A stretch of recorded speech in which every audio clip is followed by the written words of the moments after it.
ലോകത്തിൽ ഏറ്റവും കൂടുതൽ ആളുകൾ സന്ദർശിക്കുന്ന നഗരങ്ങളിൽ ഒന്നാണ് പട്ടായ. അതെന്തുകൊണ്ടാണെന്നറിയോ? അത്രയ്ക്ക് വൈബ്രൻ്റ് ആണ് പട്ടായ എന്ന് പറഞ്ഞാൽ. കഴിഞ്ഞ 2 ദിവസമായിട്ട് ഞാൻ പട്ടായയിലുണ്ട്. ഇവിടെയുള്ള ഓരോ ടൂറിസ്റ്റ് ഡെസ്റ്റിനേഷനുകളിൽ പോകുന്ന സമയത്തും ഇവിടുത്തെ ആളുകളെ മീറ്റ് ചെയ്യുന്ന സമയത്തും എല്ലാം നമുക്ക് മനസ്സിലാവും എന്തുകൊണ്ടാണ് ലോക ടൂറിസ്റ്റ് ഭൂപടത്തിൽ പട്ടായയ്ക്ക് ഇത്ര വലിയ സ്ഥാനം കിട്ടിയത് എന്നുള്ളത്. പട്ടായയിലെ എൻ്റെ ലാസ്റ്റ് ഡേ ആണെന്ന്.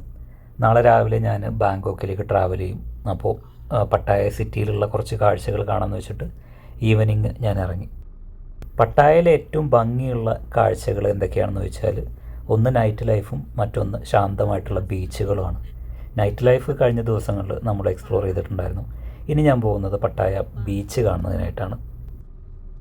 സമയം വൈകുന്നേരം 4 മണിയായിട്ടേ ഉള്ളൂ. ആളുകളൊന്നും വന്ന് തുടങ്ങിയിട്ടില്ല. കാരണം രാത്രി എന്ന സമയത്താണ് ഇങ്ങോട്ട് കൂടുതൽ ആളുകൾ വരുന്നത്. അതുപോലെ വീക്കെൻഡിലൊക്കെ പലവിധ ആക്ടിവിറ്റീസായിട്ട് ഇവിടെ ആളുകൾ നിറഞ്ഞ് കവിഞ്ഞിരിക്കുകയായിരിക്കും അത്രേ.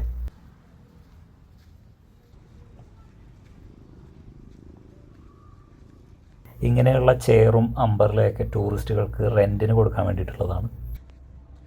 ഇതൊക്കെ വാടകയ്ക്ക് എടുത്തിട്ട് നട്ടുച്ചയ്ക്ക് ഈ കടാപ്പുറത്ത് വന്നിട്ട് ടൂറിസ്റ്റുകൾ ഇങ്ങനെ മാനം നോക്കി കിടക്കും. കാമായിട്ടുള്ള പട്ടായ ബീച്ചിലെ കാറ്റും തിരമാലകളുടെ ഭംഗിയും ഒക്കെ ആസ്വദിച്ചുകൊണ്ട് ഒരുപാട് സമയം നിന്നു ഞാൻ അവിടെ. ശാന്തമായിട്ടുള്ള ഈ വൈബ് കിട്ടാൻ വേണ്ടിയിട്ടാണ് വീക്കെൻഡെല്ലാം ഒഴിവാക്കിയിട്ട് നോർമൽ ഡേയിൽ ഞാൻ പട്ടായ സന്ദർശിക്കാൻ വേണ്ടി വന്നത്. കുറച്ച് മുമ്പ് ടൈഗർ പാർക്കിൽ പോയതും കടുവയുടെ അടുത്ത് നിന്നതൊക്കെ ആയിട്ടുള്ള ഓർമ്മകളായിരുന്നു മനസ്സിൽ.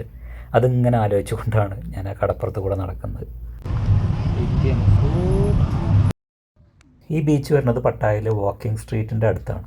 ഇതിൻ്റെ മുമ്പ് കൂടെയുള്ള ഒരു ഫുട് പാത്ത് ഉണ്ട്. അതുവഴിയാണ് നേരത്തെ നമ്മൾ വാക്കിംഗ് സ്ട്രീറ്റിലൊക്കെ പോയിട്ടുണ്ടായിരുന്നത്. പട്ടായയുടെ ചരിത്രവും സംസ്കാരമൊക്കെ ആയിട്ട് ആഴത്തിൽ ബന്ധമുള്ള ഒരു ബീച്ചാണ് ഈ പട്ടായ ബീച്ച്. 1960കളിലാണ് ഇത് ഫേമസ് ആകാൻ തുടങ്ങിയത്. വിയറ്റ്നാം യുദ്ധകാലത്താണ് അമേരിക്കൻ സൈന്യം ഇവിടെ വരുന്നതും അതിനുശേഷമാണ് ഈ പട്ടായയുടെ മുഖമെല്ലാം മാറി തുടങ്ങുന്നതും.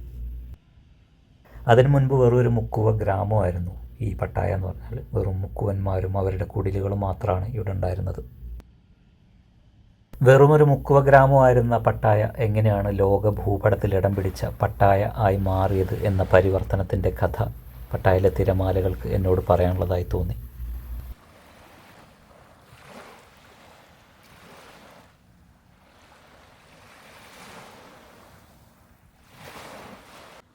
പട്ടായയിലെ ബീച്ചിൽ ഒരുപാട് വാട്ടർ ആക്ടിവിറ്റീസുകളുണ്ട്.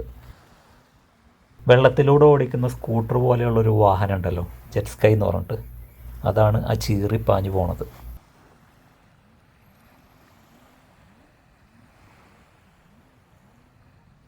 പട്ടായ ബീച്ചിൽ അങ്ങനെ ഒരുപാട് സമയം ചെലവിട്ട ശേഷം ഞാൻ എൻ്റെ അടുത്ത ഡെസ്റ്റിനേഷനിലേക്ക് നീങ്ങി. വാക്കിംഗ് സ്ട്രീറ്റ് വഴിയാണ് പോകുന്നത്. വൈകുന്നേരം 6 മണിയായി കഴിഞ്ഞാൽ ഈ വാക്കിംഗ് സ്ട്രീറ്റിലേക്കുള്ള എൻട്രൻസ് ക്ലോസ് ചെയ്യും. പിന്നെ അകത്തേക്ക് വാഹനങ്ങളൊന്നും പ്രവേശിപ്പിക്കില്ല. നടന്ന് പോകാൻ മാത്രമേ പറ്റുള്ളൂ. അതുകൊണ്ട് തന്നെ ഇന്നലെ ഞാൻ വന്ന സമയത്ത് ഈ സ്ട്രീറ്റിലൂടെ നടന്നാണ് പോയിട്ടുണ്ടായിരുന്നത്. ആ വാക്കിംഗ് സ്ട്രീറ്റിൻ്റെ വീഡിയോ കണ്ടവർക്ക് അറിയാൻ പറ്റും. നമ്മൾ രാത്രി ഈ സ്ട്രീറ്റിലൂടെ നടക്കുന്ന സമയത്ത് എൻറ്റയർലി ഡിഫറെൻ്റ് ആയിട്ടുള്ള വ്യൂ ആയിരുന്നു ഇതിനകത്ത്. ഇപ്പോൾ എത്ര കാമായിട്ടാണ് ഈ സ്ട്രീറ്റുള്ളത് നോക്കിയേ. രാത്രി നമ്മൾ ഇന്നലെ വന്ന സമയത്ത് ഈ സ്ട്രീറ്റ് മുഴുവനായിട്ടും നിയോൺ വിളക്കുകളുടെ പ്രകാശമായിരുന്നു. അതുപോലെ ബാറിന്നൊക്കെ ഉച്ചത്തിലുള്ള സംഗീതവും പാട്ടും ഡാൻസും ഒക്കെ ആയിട്ട്. ഈ സ്ട്രീറ്റിലൂടെ നമ്മളിങ്ങനെ നടക്കുന്ന സമയത്ത് പല ഏജൻറ്റുമാർ നമ്മുടെ അടുത്തേക്ക് വരും. അവരുടെ കയ്യിലൊരു പേപ്പർ ഉണ്ടാവും അവരുടെ ബാറിൽ അവർ കൊടുക്കുന്ന സർവീസുകളെ കുറിച്ചിട്ടൊക്കെ. അതുപോലെ ഇവിടെയൊക്കെയുള്ള ബാറുകളുടെ മുൻപിൽ മോഡേൺ വസ്ത്രങ്ങളൊക്കെ ധരിച്ച ലേഡി ബോയ് അതുപോലെ ഗേൾസൊക്കെ ഉണ്ടാവും. അവർ അതിലൂടെ പോകുന്ന സഞ്ചാരികളെ കൈപിടിച്ച് വലിക്കുക, അവരുടെ ബാറിനകത്തേക്ക് ക്ഷണിക്കുകയൊക്കെ ചെയ്യും. പട്ടായയിലെ നൈറ്റ് ലൈഫിൻ്റെ പ്രധാനപ്പെട്ട കേന്ദ്രങ്ങളിൽ ഒന്നാണ് ഈ വാക്കിംഗ് സ്ട്രീറ്റ്. തായ്ലൻഡിൻ്റെ മറ്റു ഭാഗങ്ങളുമായിട്ട് നമുക്ക് ഈ പട്ടായയിലെ ലൈഫ് കമ്പയർ ചെയ്യാൻ കഴിയില്ല. കാരണം പട്ടായ എന്ന് പറഞ്ഞാൽ അത് വിദേശികൾക്ക് വേണ്ടിയിട്ട്, ടൂറിസ്റ്റുകൾക്ക് വേണ്ടി നിർമ്മിച്ചിട്ടുള്ള ഒരു നഗരമാണ്. പക്ഷേ തായ്ലൻഡിൻ്റെ മറ്റു ഭാഗങ്ങളൊക്കെ ബുദ്ധമതത്തിൻ്റെ ആഴത്തിലുള്ള സ്വാധീനമുള്ള പ്രദേശങ്ങളാണ്. വാക്കിംഗ് സ്ട്രീറ്റിൽ ഞാനിപ്പോൾ കാണുന്ന ആളുകളെല്ലാം ഓരോ ലക്ഷ്യങ്ങളായിട്ട് നടന്നുകൊണ്ടിരിക്കുന്നവരാണ്. അവരുടെ ജോലിയും തിരക്കുകളൊക്കെ ആയിട്ട് പോയിക്കൊണ്ടിരിക്കുന്നവരാണ്. പക്ഷേ ഇന്നലെ രാത്രി ഞാൻ വന്ന സമയത്ത് ഒരു തിരക്കുകളും ഇല്ലാതെ ആസ്വദിച്ച് നടക്കുന്ന ഒരു സമൂഹമാണ് ഞാൻ ഈ വാക്കിംഗ് സ്ട്രീറ്റിൽ കണ്ടത്. അവിടെ എഴുതി വച്ചിരിക്കുന്ന വഴിക്ക് പട്ടായ എന്ന്, അതൊരു കുന്നിൻ്റെ മുകളിലുള്ള വ്യൂ പോയിൻ്റാണ്. അങ്ങോട്ടാണ് ഞാൻ പോയിക്കൊണ്ടിരിക്കുന്നത്. പട്ടായ വ്യൂ പോയിൻ്റ് എന്നാണ് ഈ പ്രദേശം അറിയപ്പെടുന്നത്. അത് ലോക്കൽ ഭാഷയിൽ ഇവർ പറയുന്ന പേര് പ്രാത്തുംനാക് ഹിൽ വ്യൂ പോയിൻ്റ് എന്നാണ്. ഇവിടെ നിന്ന് കഴിഞ്ഞാൽ പട്ടായ സീയുടെ ഒരു പനോരമാറ്റിക് വ്യൂ നമുക്ക് കിട്ടും. പട്ടായ ബേയുടെ ആ മനോഹരമായിട്ടുള്ള കർവും അതിലുള്ള ബോട്ടുകളും ഒക്കെ നമുക്ക് ഇവിടെ നിന്ന് കഴിഞ്ഞാൽ കാണാൻ പറ്റും. നമ്മൾ നേരത്തെ ഒരു വ്യൂ പോയിന്റിൽ പോയിട്ടുണ്ടായിരുന്നു, കാവോഫ്ര താംനാക്ക് എന്ന് പറഞ്ഞിട്ട്. അത് ഇതിൻ്റെ ഓപ്പോസിറ്റാണ് വരുന്നത്. പട്ടായയുടെ മനോഹരമായിട്ടുള്ള കാഴ്ച ഞാൻ അവിടെ നിന്നുകൊണ്ട് ഒരുപാട് സമയം ആസ്വദിച്ചു. ഈ വ്യൂ പോയിന്റിൽ നിന്ന് കഴിഞ്ഞാൽ നമുക്ക് ഇവിടെ നിന്ന് വാക്കിംഗ് സ്ട്രീറ്റ്, അതുപോലെ പട്ടായ ബീച്ച്, സ്പീഡ് ബോട്ടുകൾ, പിന്നെ ദൂരെയുള്ള ഐലൻഡുകളൊക്കെ കാണാൻ പറ്റും. ഇവിടെ ഒരു വലിയ ബിൽഡിംഗ് എന്നൊക്കെ നോക്കിയേ. ഇതിവിടെ ആവശ്യമില്ലാത്തതാണ് തോന്നുന്നില്ല. കാരണം ഇത്ര മനോഹരമായിട്ടുള്ളൊരു വ്യൂ ഉള്ള സ്ഥലത്ത് ഒരു ബിൽഡിംഗ് മാത്രം അത് മറച്ചുകൊണ്ട് നിൽക്കുന്നത് പോലെ. ഞാനീ പറഞ്ഞ ഇതേ കാര്യം ഇവിടെ ഒരുപാട് പേര് മുൻപ് പറഞ്ഞിട്ടുണ്ട് അത്രേ. അതുകൊണ്ട് ഈ ബിൽഡിംഗ് ഇപ്പോൾ ഇവിടെ ഒരു ഇല്ലീഗൽ പ്രോപ്പർട്ടി ആയിട്ടാണ് നിൽക്കുന്നത്. ഇത് ഉടൻ ഗവൺമെൻറ് പൊളിച്ച് കളയുന്നതാണ് പറയുന്നത്. പട്ടായ ഏറ്റവും കൂടുതൽ പ്രാധാന്യം കൊടുക്കുന്നത് അവരുടെ ടൂറിസത്തിന് തന്നെയാണ്. കാരണം അവരുടെ വരുമാനത്തിൻ്റെ ഏറ്റവും വലിയ ഒരു ഭാഗം അവർ കിട്ടുന്നത് ടൂറിസത്തിൽ നിന്നാണ്. അപ്പോൾ അതുമായിട്ട് യോജിച്ച് പോകാത്ത കാര്യങ്ങൾക്കൊന്നും ഗവൺമെൻറ് അനുമതി കൊടുക്കില്ല. എന്തായാലും ഒരുപക്ഷെ എനിക്ക് ശേഷം പിന്നെ ഇങ്ങോട്ട് വരാൻ പോകുന്നവരൊന്നും ഈ ബിൽഡിംഗ് ഇവിടെ കണ്ടോളണമെന്നില്ല. ആ വ്യൂ പോയിൻറ്റിനോട് ചേർന്ന് അവിടെ ഒരു പാർക്ക് ഉണ്ടായിരുന്നു.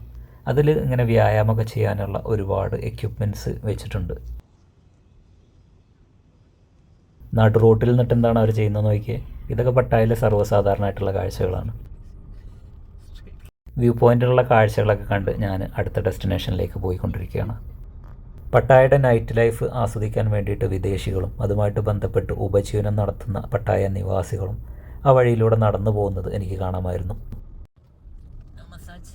ഡിസേബിൾ ആയിട്ടുള്ള ഒരാൾ വണ്ടിയുടെ പുറകിൽ ഗിത്താർ വെച്ചുകൊണ്ട് പോകുന്നതൊക്കെ ഇവരൊക്കെ പട്ടായയുടെ നൈറ്റ് ലൈഫിൻ്റെ ഭാഗമാണ്.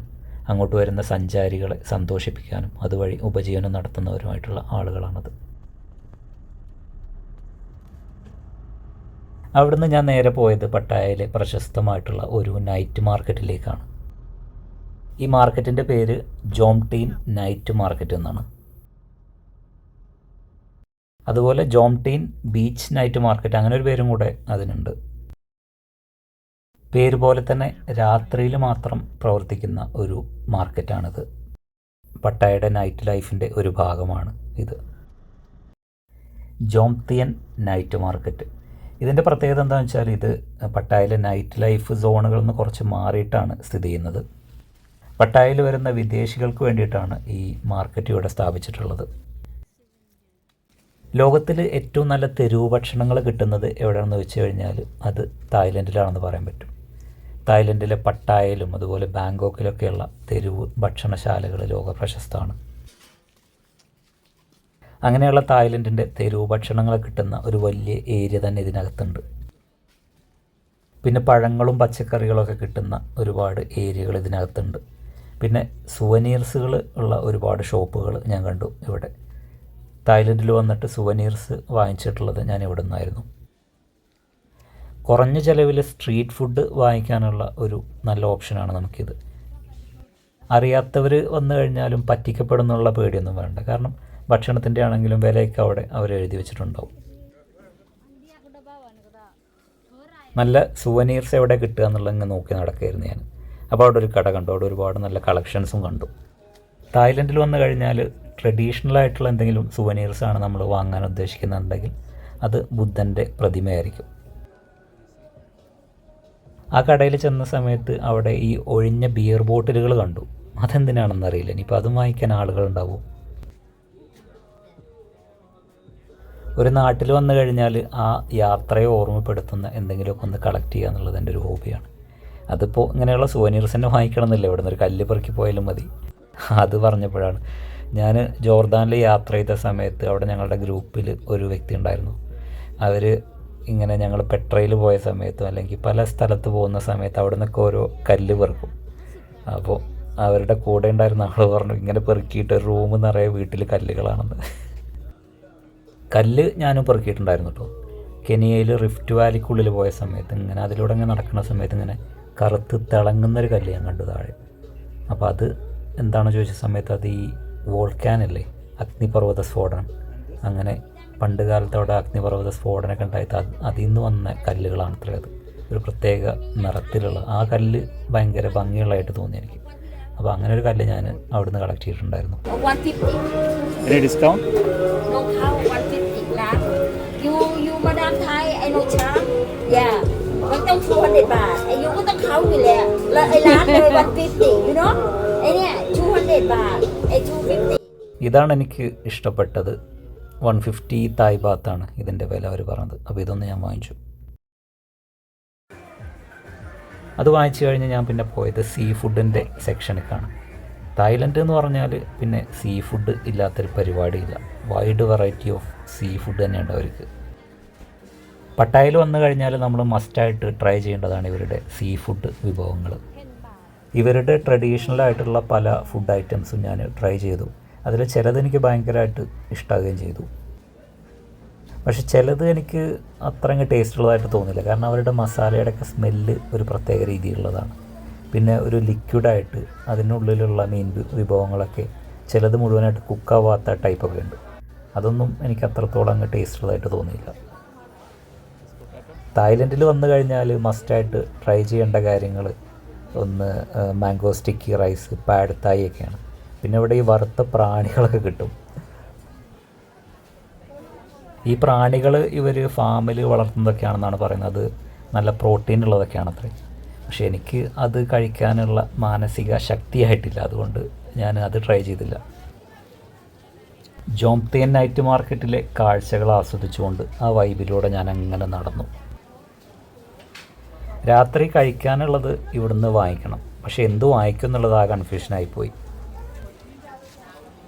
അവിടെ കാണുന്ന ഭക്ഷണങ്ങളൊക്കെ എനിക്ക് പരിചയമില്ലാത്തതാണ്. അപ്പോൾ അതിൽ ഏത് കഴിച്ചാലാണ് ടേസ്റ്റ് ഉണ്ടാവുക എന്നുള്ളത് എനിക്കറിയില്ലല്ലോ. അപ്പോൾ ഒരു സൈഡിൽ നിന്ന് നടന്നിങ്ങനെ ഞാൻ നോക്കാൻ തുടങ്ങി. മീറ്റ് വാങ്ങിക്കണോ അതോ ഫിഷ് വാങ്ങണോ എന്നുള്ളതാണ് മെയിൻ കൺഫ്യൂഷന്. മീറ്റ് സാധാരണ കഴിക്കുന്നതാണ്, ഇവിടുന്ന് ഫിഷാണ് കഴിക്കേണ്ടത്. പക്ഷേ ഫിഷ് കഴിച്ചാൽ അത് ടേസ്റ്റ് ഉള്ളതാവുമോ മുഴുവൻ കുക്ക് ചെയ്തതാവുമോ എന്നൊന്നും അറിയില്ല. ഞാനിവിടെ നോട്ടീസ് ചെയ്ത പ്രധാനപ്പെട്ട ഒരു കാര്യം ഇവിടെയുള്ള വൃത്തി തന്നെയാണ്. ഇത്രയും ഷോപ്പുകൾ ഇത്രയും വൃത്തിയിൽ കൊണ്ട് നടക്കുന്നുണ്ടെങ്കിൽ അതിന് അവിടുത്തെ ഗവൺമെൻറ്റിന് നമ്മൾ അഭിനന്ദിച്ചേ മതിയാവുള്ളൂ. ഗവൺമെൻറ്റുകൾ മാത്രം വിചാരിച്ചു കഴിഞ്ഞാൽ ഒരു സിസ്റ്റം ഒന്നും നേരാവാൻ പോകുന്നില്ലല്ലോ. അവിടുത്തെ ജനങ്ങളും കൂടെ അതിനനുസരിച്ചിട്ട് നിന്നാലല്ലേ എന്തൊരു സിസ്റ്റമാണെങ്കിലും അതിൽ മാറ്റം വരുള്ളൂ.